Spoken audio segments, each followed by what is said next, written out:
Meu Senhor e meu Deus, creio firmemente que estás aqui, que me vês, que me ouves.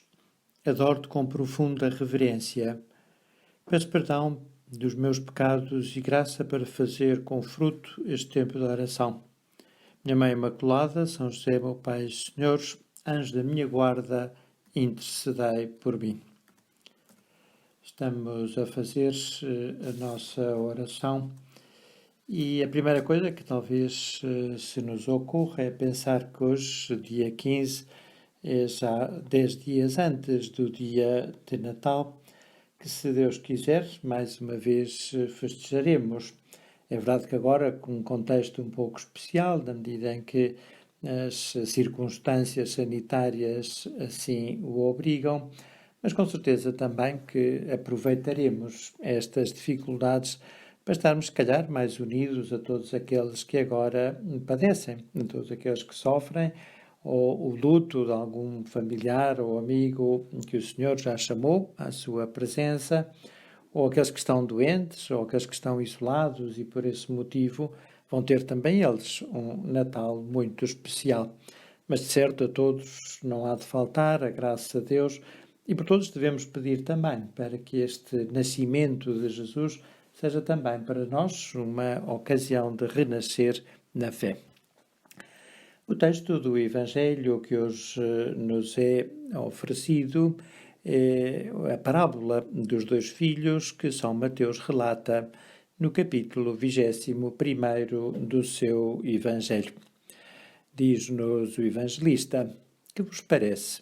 Um homem tinha 2 filhos. Aproximando-se do primeiro, disse-lhe: Filho, vai trabalhar hoje na minha vinha. Ele respondeu: Não quero. Mas depois, tocado de arrependimento, foi. Dirigindo-se em seguida ao outro, falou-lhe do mesmo modo. E ele respondeu: Eu vou, senhor, mas não foi.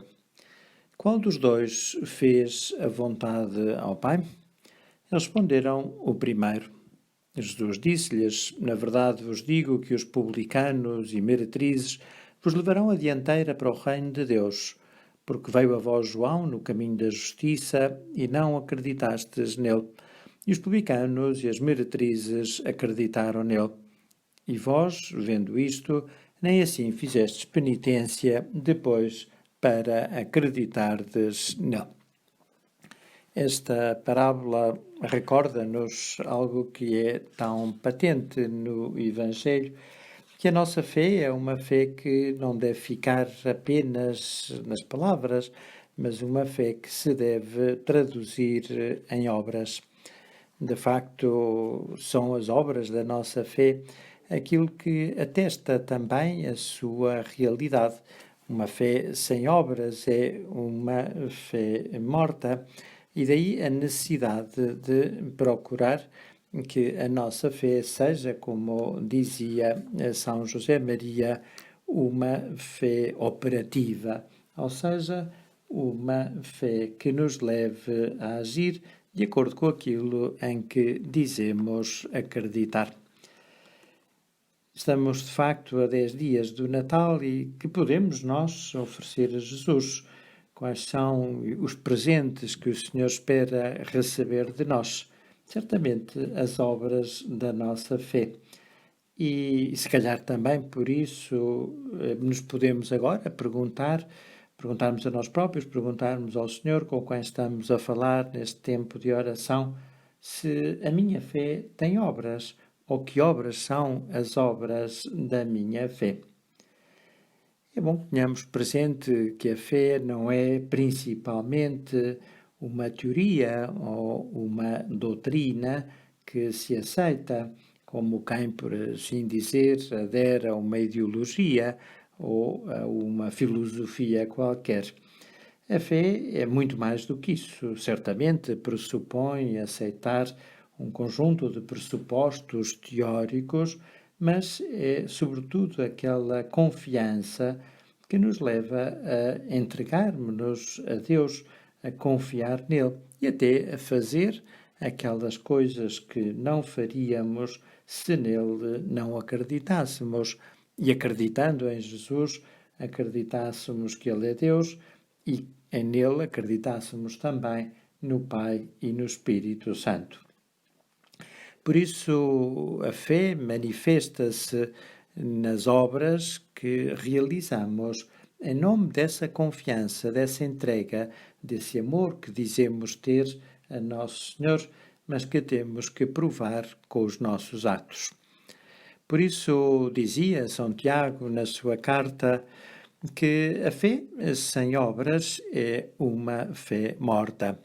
Dizia este apóstolo: que aproveitará, irmãos meus, se alguém diz que tem fé e não tem obras? Porventura poderá salvá-lo tal fé? Se um irmão ou uma irmã estiverem nus e precisarem do alimento cotidiano, e algum de vós lhes disser: ide em paz, aquecei-vos e saciai-vos, porém não lhes der as coisas necessárias ao corpo, de que lhe aproveitará? Assim também a fé, se não tiver obras, é morta em si mesma. Poderá igualmente alguém dizer: tu tens a fé e eu tenho as obras. Mostra-me a tua fé sem obras, e eu te mostrarei a minha fé pelas minhas obras. E depois acrescenta ainda São Tiago: tu crês que há um só Deus. Fazes bem, mas isso não basta, porque também os demónios acreditam e, no entanto, tremem. Queres tu saber, ó homem, vão, como a fé sem obras é estéril?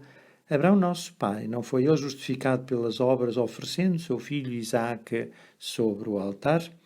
Tu vês que a fé cooperava com as suas obras e que a sua fé foi consumada por meio das obras. E cumpriu-se a escritura que diz: Abraão acreditou em Deus e isso lhe foi imputado como justiça.